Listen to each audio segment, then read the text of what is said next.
오늘 말씀의 제목은 선한 양심입니다. 오늘 말씀은 또한 이전 말씀들과 같이 고난의 시대를 살아가고 있는 우리가 어떻게 살아야 하는지에 대해서 말씀해주고 있습니다. 성경에서는 이 고난의 시대를 살아가고 있는 우리 그리스도인들이 해야 할 일이 무엇인지를 말씀해 주시면서 이를 위해서 예수님께서 행하신 사역에 대해서 먼저 알려주고 있습니다. 18절에 보시면 그리스도께서 단번에 죄를 위하여 죽으사 의인으로서 불의한 자를 대신하셨으니 이는 우리를 하나님 앞으로 인도하려 하심이라. 육체로는 죽임을 당하시고 영으로는 살리심을 받으셨으니 라고 말합니다. 비록 이 짧은 한 구절이지만 너무나도 귀한 말씀임을 알 수 있습니다. 의로우신 예수님께서 불의한 우리를 대신해 주셨다. 이것은 우리를 하나님께로 인도하려 하심이다 라고 말합니다. 그리스도께서 단번에 죄를 위하여 죽으사라고 했습니다. 십자가에서의 죽으심을 의미합니다. 왜 십자가일까요? 거기에 대한 답은 딱 한 가지입니다. 예수님께서 우리를 대신해 주시기 위해서라고 말합니다. 무엇을 대신해 주셨을까요? 우리의 불의를 대신해 주셨습니다. 이 말씀은 예수님께서 우리의 죄값을 대신 지불해 주셨다라는 뜻입니다. 하나님께서 이렇게 우리의 죄를 용서해 주셨다라는 것입니다. 신학적인 용어로 이것은 구속 또는 속죄라고 말을 합니다. 오늘 이 말씀이 저와 여러분들 안에 있는 모든 불의와 미움과 죄악을 깨끗하게 씻어주는 그러한 복음의 능력이 될 수 있기를 간절히 소망합니다. 레오나르도 다빈치라는 사람이 그린 최후의 만찬이라는 제목의 그림이 있습니다. 그런데 이 그림 속에는 좀 숨겨진 이야기가 있다고 합니다. 다빈치가 이 그림을 그릴 때에 예수님의 모델을 찾기 위해서 하루는 성전에 들어가서 기도를 했답니다. 그때 성전 한쪽 구석에서 간절하게 기도하고 있는 청년이 있었답니다. 그래서 이 다빈치가 다가가서 그 청년을 바라보니까 이 다빈치가 보기에 이 청년이 예수님과 닮은 부분이 많게 느껴졌답니다. 평화로운 모습, 자비로운 인상, 어딘가 모르게 위엄이 느껴졌고요. 눈에는 총명한 빛이 가득했답니다. 그래서 다빈치는 이 사람을 데리고 가서 예수님의 모델로 삼아서 그림을 그렸습니다. 이렇게 12 제자들의 모습까지 거의 그려가는 가운데 마지막으로 가룟 유다의 모델을 찾게 되었습니다. 이 가룟 유다의 모델을 찾던 중에 한 술집에서 술에 만취해 있는 한 청년을 발견하게 됩니다. 그 청년을 보니까 정말 가룟 유다로 그리기에 딱이구나. 굉장히 비슷한 부분들이 또 눈에 보였던 것 같습니다. 눈에는 살기가 있었고요. 얼굴의 표정에는 욕심으로 가득 차 있었고 하는 행동들을 보니까 마치 돈에 굶주린 사자처럼 느껴졌답니다. 그래서 다빈치는 그를 가룟 유다의 모델로 삼아야겠다라는 생각으로 가까이 다가가서 자세히 보았더니 놀랍게도 그 청년은 몇 년 전에 성전에서 만났던 예수님을 모델로 삼았던 바로 그 기도하는 청년이었다고 합니다. 그래서 이 최후의 만찬이라는 그림에 예수님의 모델과 가룟 유다의 모델은 똑같은 사람이라고 하는 이야기가 있다고 합니다. 우리가 이 이야기 속에서 깨달아야 하는 것이 있습니다. 그것은 사람이라면 누구나 다 두 가지의 가능성을 가지고 있다라는 것입니다. 하나님의 형상을 닮은 선한 사람이 될 수가 있고 또 반대로 사탄의 형상을 닮은 악한 사람이 될 수도 있다는 겁니다. 존경과 사랑을 받는 훌륭한 인격의 사람이 될 수도 있고 짐승만도 못한 비인격적인 사람이 될 수도 있다는 겁니다. 행복한 사람이 될 수도 있고 불행한 사람이 될 수도 있다는 겁니다. 이렇게 사람은 누구나 두 가지의 가능성을 다 가지고 있습니다. 그렇다면 누구에게나 있는 이 두 가지의 가능성에 결정적인 역할을 하는 것이 무엇일까요? 그것이 바로 오늘 본문에 나오는 선한 양심이라고 하는 단어입니다. 성경은 여기에 대해서 분명하게 말해줍니다. 잠언 4장 23절에 보시면 모든 지킬 만한 것 중에 더욱 내 마음을 지키라. 생명의 근원이 이에서 남이니라 라고 말합니다. 무슨 뜻인가요? 삶의 원동력과 근원이 우리 마음에서 나온다는 것입니다. 우리 마음에 달려 있다는 것입니다. 그 사람의 마음과 생각이 어떠한가에 따라서 그 사람의 삶과 인생이 결정된다는 것입니다. 인생의 행복과 불행, 또 성공과 실패가 바로 이 선한 양심, 즉 우리 마음의 자세와 태도에 달려 있다는 것입니다. 우리는 신앙과 삶 속에서 우리의 마음 상태가 어떠한가 하는 것이 굉장히 중요하다는 것, 이것을 우리는 잃지 말아야 합니다. 모든 것이 다 마음의 문제라는 것입니다. 마치 마부가 말을 채찍질하면 말이 마차를 끌고 가는 것처럼 선한 양심이 우리의 생각을 주관하고 우리의 몸을 주관하게 된다는 것입니다. 그래서 우리가 마음에 의해서 선한 양심을 가진 사람이 될 수도 있고 반대로 화인 맞은 양심을 가진 악한 사람이 될 수도 있다는 겁니다. 저와 여러분의 마음 상태는 어떤가요? 혹시라도 내 마음이 죽어 있지는 않은가요? 선한 양심을 잃어버린 상태로 우리가 살아가고 있지는 않은가요? 오늘날 현대를 살아가는 사람들 중에는 이 시대의 문화에 젖어들어서 동화되어서 이 양심의 기능이 마비된 사람들, 이러한 사람들이 굉장히 많이 있습니다. 물욕에 빠지고 정욕에 빠지고 방탕한 그러한 삶들을 살아가면서도 전혀 양심의 가책을 느끼지 못하는 사람들이 너무나도 흔하게 있습니다.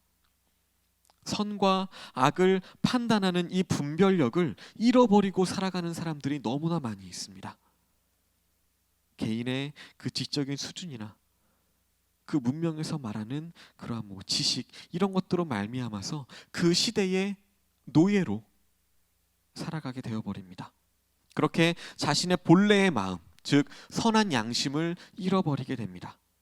또한 자신의 능력에 대해서 굉장히 교만한 마음을 가지고 살아가는 사람들도 너무나도 많이 있습니다. 또한 자기 자신이 무엇에 의해서 살아가는지, 무엇에 이끌려 살아가는지도 모릅니다. 자기 스스로의 능력으로 자기 마음 하나도 통제하고 다스리지 못하면서 온갖 불법과 부정과 부패로 말미암아서 정말 부끄러운 인생을 살아가는 사람들이 너무나도 많이 있습니다. 이 선한 양심의 기능을 잃어버린 사람들, 그래서 자신의 그 교만에 빠져 있는 사람들, 스스로를 통제하고 억제하지 못하는 사람들, 자기 스스로 지옥으로, 그 지옥의 길로 걸어서 들어가는 사람들, 그러한 사람들이 너무나도 많이 있습니다. 오늘을 살아가는 사람들에게 정말 흔하게 나타나는 증상이고 우리가 불행하다 여기는 그 삶의 원인이 되고 있는 것입니다. 종종 이런 기사들을 발견합니다. 돈 때문에, 보험금 때문에 살인을 하게 되는, 타인을 해하는 그러한 일들을 정말 너무나도 많이 접하게 됩니다. 한번 검색을 해봤습니다. 최근에 있었던 사건들이 무엇이 있나 해봤더니 어떤 아내는 남편이 먹는 미숫가루에 니코틴을 탔답니다. 치사량으로. 그리고 10대들이 공모해서 만나고 있는, 교제하고 있던 여자친구를 살해하려고 했답니다. 보험금을 노리고요. 그리고 제일 최근에 있었던 일은 이거더라고요. 아내가 캄보디아 사람이었답니다. 그런데 운전을 하고 가다가 졸음 운전으로 사고를 냈어요. 그래서 이 아내가 죽었답니다. 그런데 이 남편이 그 전에 이 아내 이름으로 보험을 너무나 많이 들어놔서 이 사망 수령금이 측정을 해보니까 95억에 달했답니다. 그런데 이것으로 유죄를 딱 내리지 못하고 아직까지 보험사별로 재판 중에 있다고 합니다. 이 양심의 기능이 마비가 된 사람들이 얼마나 많이 있나요? 이러한 기사들을 접하면 정말 이 세상을 살아가는 사람들의 마음 상태가 어떤지 그것들을 너무나 잘 알 수 있습니다. 그렇기 때문에 오늘 우리에게 있어서 가장 중요한 것이 무엇일까요? 바로 내 안에서 선한 양심이 어떻게 기능하고 있는가, 제대로 작동하고 있는가, 이것을 날마다 확인해야 하는 것입니다. 지금 내 마음의 상태가 어떠한가를 바르게 체크하고 깨달아야 한다는 것입니다. 왜요? 왜냐하면 그래야 원래의 자리로 다시 돌아갈 수 있기 때문입니다. 지금 우리에게 잃어버린 양심의 기능들이 있다면 다시금 회복해야 한다는 것입니다. 아무리 개개인의 능력이 뛰어난 사람이라고 할지라도 양심이 그 기능을 잃어버리게 되면 세상에서 힘을 제대로 발휘할 수 없다는 겁니다. 결국에는 사탄의 종이 되거나 이 세상의 노예가 되어서 이리저리 휘둘려 다니고 끌려다니게 된다는 것입니다. 신앙생활이라고 하는 게 뭘까요? 어떻게 보면 내가 잃어버린 양심을 예수님의 이름으로 되찾는 것입니다.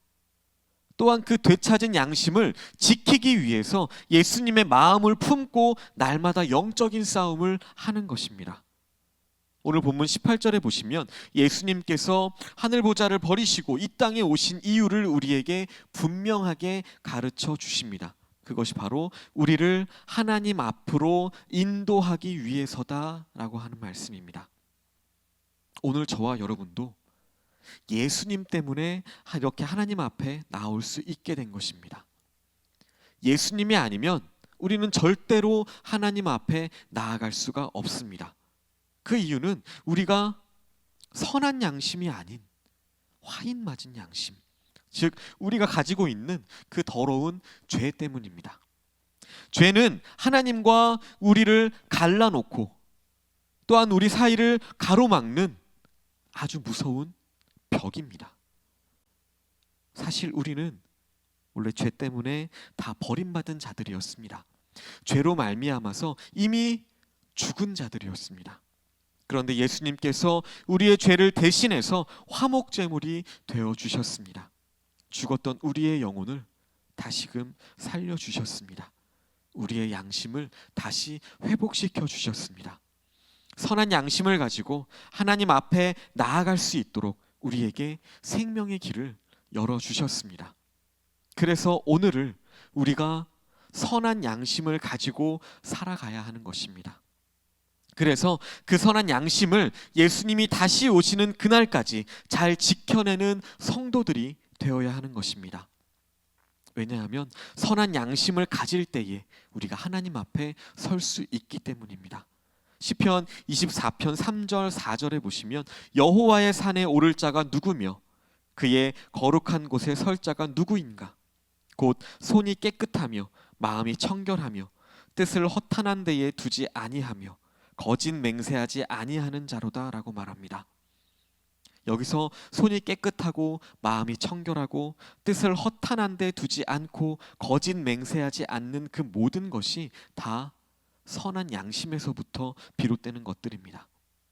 세상의 문화와 기준과 풍조가 그렇게 나날이 바뀔지라도 저와 여러분들은 선한 양심을 잘 지키면서 하나님의 얼굴을 구하는 그런 성도들이 되시기를 소망합니다.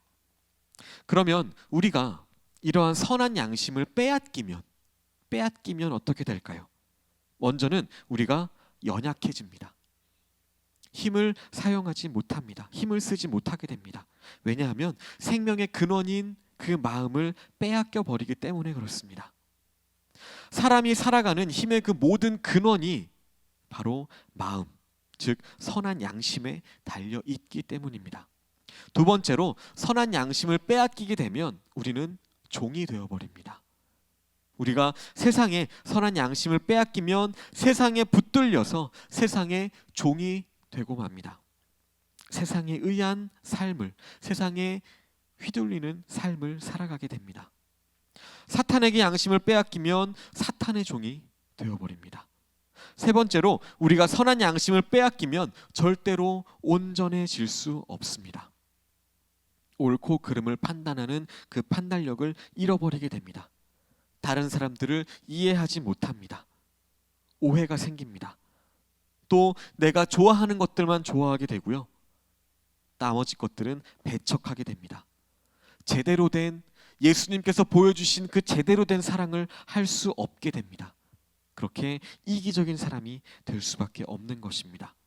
그래서 베드로전서 3장 15절과 16절에 보시면 이렇게 말합니다. 너희 마음에 그리스도를 주로 삼아 거룩하게 하고 너희 속에 있는 소망에 관한 이유를 묻는 자에게는 대답할 것을 항상 준비하되 온유와 두려움으로 하고 선한 양심을 가지라. 이는 그리스도 안에 있는 너희의 선행을 욕하는 자들로 그 비방하는 일에 부끄러움을 당하게 하려 함이라. 이렇게 신앙생활은 바로 양심의 문제입니다. 신명기 6장 5절에도 보시면 이렇게 말합니다. 너는 마음을 다하고 성품을 다하고 힘을 다하여 내 하나님 여호와를 사랑하라 라고 말합니다. 이렇게 선한 양심을 잘 지키는 사람, 이 사람이 하나님을 사랑하는 사람이다라는 의미입니다. 선한 양심 안에 그 진리의 근원이 들어있고 그 속에 행복의 요소들이 다 들어 있습니다. 예수님께서도 말씀하셨습니다. 천국은 너희 마음속에 있다. 선한 양심은 마치 과수원에 심겨져 있는 한 그루의 나무와 같아서 잘 가꾸면 아름다운 꽃과 맛있는 열매를 얻을 수 있지만 그냥 내버려 두게 되면 거기에는 무성한 잡초들만 가득하게 됩니다. 이 시간 우리 각자의 마음을 한번 잘 진단해 보시길 바랍니다. 지금 나는 선한 양심을 가지고 있습니까? 나는 지금 예수님의 마음을 품고 있습니까? 한번 진지하게 스스로에게 물어보시는 시간이 되시기를 바랍니다. 그렇다면 선한 양심은 과연 어떠한 마음일까요? 첫 번째로, 선한 양심은 예수 그리스도의 영이 거하는 마음입니다. 오늘 19절에 보시면 그가 또한 영으로 가서 옥에 있는 영들에게 선포하시니라 라고 말합니다. 성령님이 우리 마음에 들어오실 때에 그때야 비로소 선한 양심이 생깁니다. 그렇지 않으면 우리 마음속에 선한 양심이 결코 생길 수가 없는 것입니다. 여기서 영은 곧 그리스도의 영을 의미합니다. 누구든지 그리스도의 영이 없으면 그리스도의 사람이 아니다라고 말씀하셨습니다. 우리 마음속에 예수님의 영이 들어오심으로 말미암아서 우리가 예수님의 마음을 가지게 되는 것입니다. 예수님의 마음을 가지는 그것이 바로 선한 양심입니다. 빌립보서 2장 5절입니다. 너희 안에 이 마음을 품으라. 곧 그리스도 예수의 마음이니 라고 말합니다. 우리가 선한 양심을 가지고 살면 그것이 바로 예수님의 마음을 품고 사는 것이라는 말입니다. 시편 51편 10절 11절에 보시면 다윗이 하나님께 기도를 드리는 장면이 나옵니다. 하나님이여 내 속에 정한 마음을 창조하시고 내 안에 정직한 영을 새롭게 하소서. 나를 주 앞에서 쫓아내지 마시며 주의 성령을 내게서 거두지 마소서라고 기도합니다. 내 안에 정한 마음을 창조하시고, 이것은 깨끗한 마음, 선한 양심을 가지고 살겠다라는 말씀입니다. 이렇게 되려면 성령님이 반드시 내 안에 계셔야 합니다. 내가 성령을 떠나거나 아니면 성령님이 나를 떠나면 악한 것들이 그곳에 남아 활동할 수밖에 없는 것입니다. 그래서 시편 기자는 나를 주 앞에서 쫓아내지 마시며 주의 성령을 내게서 거두지 마옵소서라고 간절하게 기도하고 있는 것입니다. 사람은 내 노력으로, 내 공로로 선한 양심을 갖게 되는 것이 아닙니다. 사람의 혈통이나 노력이나 또한 교육으로 인해서 선한 양심이 만들어지는 것도 아닙니다. 오직 성령으로 거듭날 때 선한 양심을 가지게 되는 것입니다. 에스겔 선지자도 에스겔 36장 26절 27절에서 이렇게 말씀합니다. 또 새 영을 너희 속에 두고 새 마음을 너희에게 주되 너희 육신에서 굳은 마음을 제거하고 부드러운 마음을 줄 것이며 또 내 영을 너희 속에 두어 너희로 내 율례를 행하게 하리니 너희가 내 규례를 지켜 행할지라 라고 말합니다. 이렇게 선한 양심은 하나님의 영, 즉 성령님이 거하시는 마음입니다. 두 번째로 선한 양심은 하나님을 찾아가는 마음입니다. 오늘 본문 21절에 보시면 물은 예수 그리스도께서 부활하심으로 말미암아 이제 너희를 구원하는 표니 곧 세례라. 육체의 더러운 것을 제하여 버림이 아니요 하나님을 향한 선한 양심의 간군이라 라고 말합니다. 개역 성경에 보면 이 부분을 오직 선한 양심이 하나님을 찾아가는 것이니라 라고 말합니다. 이렇게 선한 양심은 하나님을 찾는 마음이라고 했습니다. 우리 마음이 선한 양심을 가지면 작은 일이건 큰 일을 만났을 때 또는 환난과 핍박을 받을 때 또는 고난과 고통을 당할 때 또는 질병이나 슬픔을 당할 때 매사에 가장 먼저 하나님의 도우심을 구하고 하나님의 뜻을 구하면서 하나님을 찾게 되고 하나님께서 주시는 힘과 능력을 구하게 된다는 것입니다. 선한 양심은 우리가 어떠한 어려움을 만났을 때 가장 먼저 하나님을 찾게 만들어줍니다. 하지만 우리가 하나님을 찾는 그 마음을 잃어버리면 결국에는 우리의 믿음까지도 잃어버리게 됩니다. 우리의 믿음이 파선을 당하게 됩니다. 그래서 우리 그리스도인들은 항상 선한 양심을 가지고 살아가야 한다는 겁니다. 그렇게 하는 것이 가장 그리스도인다운 모습이고 성도다운 모습이기 때문입니다. 우리는 베드로를 통해서 선한 양심이 무엇인지 어떠한 것인지를 알 수 있습니다. 베드로는 예수님께 큰 사랑을 받던 가장 가까운 제자였습니다. 그런데 예수님께서 잡히시던 날 밤에 베드로에게 이렇게 말씀하십니다. 오늘 밤 닭이 울기 전에 네가 나를 3번 부인할 것이다. 그 말씀을 들은 베드로가 이렇게 대답합니다. 내가 주와 함께 죽을지언정 주를 부인하지 않겠습니다. 하지만 베드로는 3번씩이나 자신의 입으로 예수님을 부인했습니다. 반면에 가룟 유다는 예수님을 은밀하게 배신했습니다. 하지만 베드로는 사람들 앞에서 그것도 3번씩이나 모른다고 그렇게 부인했습니다. 이때 베드로가 만약 가룟 유다와 같은 양심을 가졌다면, 가룟 유다와 같은 결말을 가졌다면 아마 가룟 유다처럼 목을 매려고 했던지 아니면 베드로가 가장 잘 알고 있던 그 갈릴리 바다에 몸을 던지든지 그렇게 했어야 했을 겁니다. 그런데 베드로의 양심은, 베드로가 가지고 있던 양심은 가룟 유다하고는 많이 달랐습니다. 베드로는 하나님을 찾아가는 양심을 가지고 있었습니다. 모든 것을 포기하고 절망하고 낙심하면서 죽으려고 하는 양심이 아니라 하나님의 은혜와 사랑을 끝까지 믿고 끝까지 하나님을 찾아가는 그러한 양심을 베드로는 가지고 있었습니다. 이것이 바로 성령께서 베드로에게 주신 선한 양심입니다.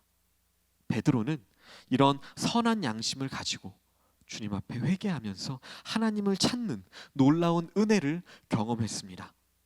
이처럼 선한 양심은 하나님을 찾아가는 마음입니다. 베드로는 이 선한 양심이 하나님을 찾아가는 마음인 것을 알았습니다. 그래서 오늘 우리에게 이 베드로전서 말씀들을 통해서 이런 선한 양심을 가지라고 우리에게 말씀합니다. 이런 선한 양심을 가지고 하나님을 찾을 때에 하나님의 은혜와 사랑을 받게 됩니다. 부활의 능력으로 말미암아서 승리하는 삶을 살아가게 됩니다. 이것이 성령께서 우리에게 주시는 선한 양심의 축복입니다. 오늘 저와 여러분도 이런 선한 양심으로 말미암아서 하나님께 놀라운 은혜와 복을 받는 성도님들이 되시기를 소망합니다.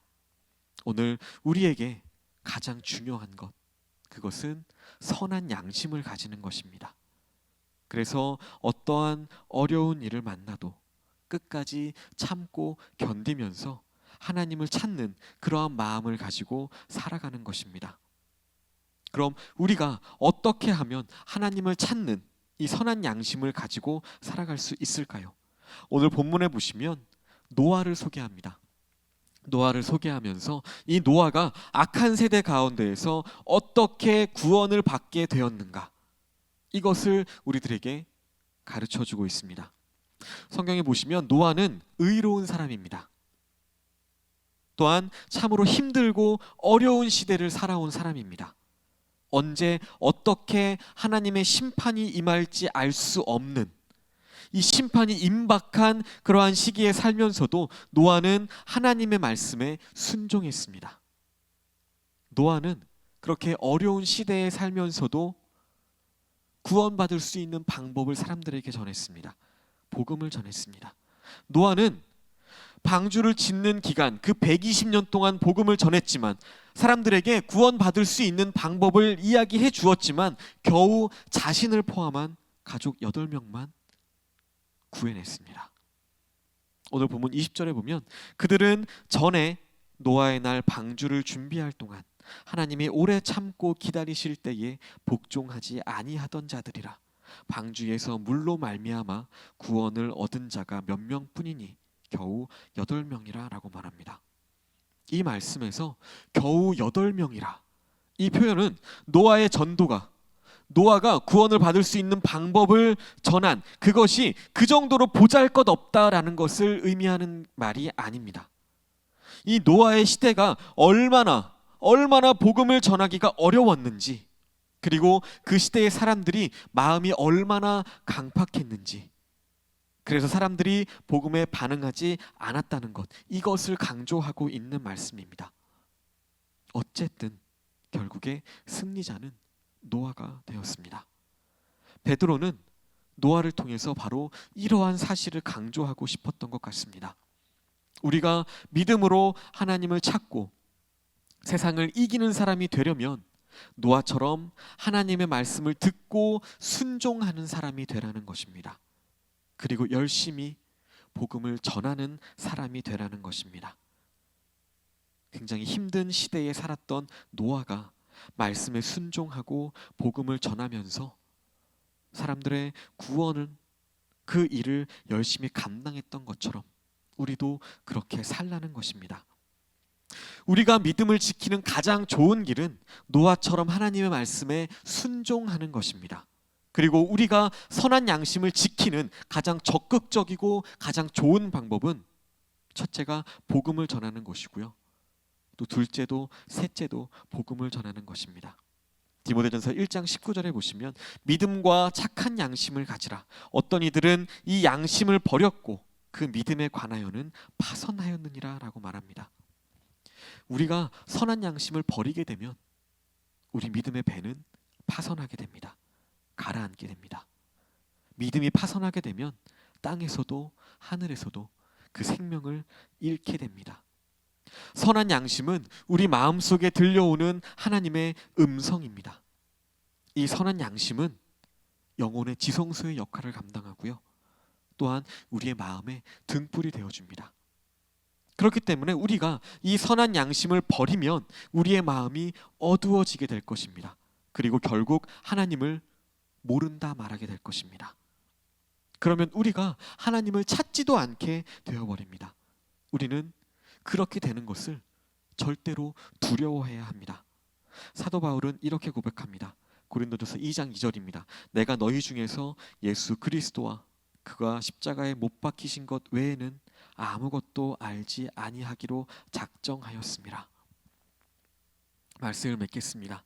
오늘 저와 여러분들도 선한 양심을 가지고 하나님을 열심히 찾으시기를 소망합니다. 그리고 날마다 깨어 기도하면서 육신도 이기고 세상도 이기고 죄악도 이기시기를 소망합니다. 뿐만 아니라 주님께서 우리에게 가르쳐 주신 그 귀한 복음을 열심히 증거하면서 하나님께서 함께 해주시는 그 하나님과 동행하는 은혜를 날마다 누리면서 마지막까지 승자들이 되시기를 예수님의 이름으로 간절히 소망합니다. 이 시간 함께 기도하시겠습니다.